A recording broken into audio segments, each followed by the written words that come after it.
Seorang tentara melangkah ke pantai dengan senjatanya ketika tiba-tiba ia mendengar suara aneh di bawah kakinya. Ternyata, kru film sedang melakukan syuting. Tetapi sang tentara merasakan sesuatu. Ia telah menginjak ranjau darat. Saat itulah mereka menyadari bahwa kru telah memilih lokasi yang salah. Mereka tanpa sengaja masuk ke ladang ranjau sungguhan. Jika mereka menelpon polisi, hukum setempat menyatakan bahwa mereka semua bisa dipenjara. Sementara itu, aktor utama sudah terlalu lama berdiri dan mulai hampir pingsan. Salah satu figuran menemukan seorang mantan tentara di dekat sana yang berpengalaman dalam menginakkan ranjau. Veteran itu memeriksa ranjau tersebut dan memberikan penilaiannya. Itu adalah ranjau tipe pelepas tekanan. Selama sang aktor tidak bergerak, ranjau itu tidak akan meledak. Tetapi ranjau itu sudah terlalu tua untuk dijinakkan dengan aman.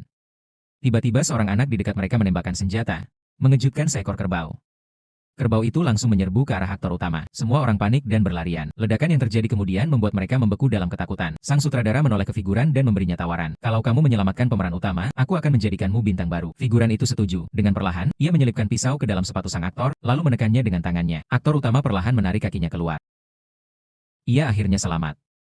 Kemudian, sutradara memerintahkan semua orang untuk evakuasi. Ia mengklaim bahwa seorang ahli sedang dalam perjalanan untuk menjinakkan ranjau. Tak lama kemudian, hanya sutradara dan figuran yang tersisa di pantai. Saat itulah sutradara mengatakan yang sebenarnya.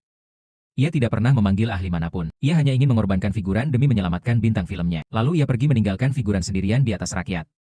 Pada saat yang sama, seseorang di dalam bus membagikan surat perjanjian kerahasiaan. Kontra itu sepenuhnya menyangkal keterlibatan sang figuran. Semua orang menyadari bahwa mereka telah ditipu. Tepat saat itu, mobil sang aktor lewat di samping bos. Kru film berlari menghentikannya, sambil melambaikan setumpuk uang kepada sopir. Saat kedua kelompok bertemu, ketegangan memuncak. Sang aktor pura-pura peduli, masih mencoba berbohong. Tetapi sutradara membuka pintu mobil dan melempar 2 tas besar berisi uang. Kalau kita semua berpura-pura ini tidak pernah terjadi, katanya, uang ini untuk kalian. Semua orang terdiam, mereka ragu. Lengan sang figuran mulai gemetar karena terlalu lama menahan tekanan.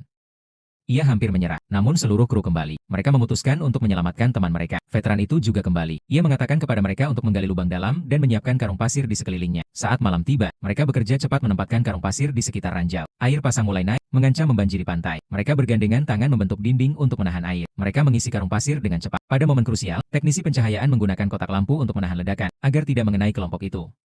Akhirnya, lubang berhasil diisi. Figuran itu perlahan melepaskan tekanannya. Tepat saat semua orang hendak merayakan, karung pasir bergeser. Ledakan besar terjadi di dalam kotak lampu. Namun semua orang sudah berlindung di balik karung-karung pasir. Mereka selamat. Ketika mereka melihat sang figuran juga selamat, aktor utama berjalan ke pantai dan pura-pura peduli. Tetapi figuran itu langsung meninju wajahnya. Kru film pun naik ke bus untuk pulang. Di dalam bus, sang aktor yang marah-marah berteriak kepada asistennya.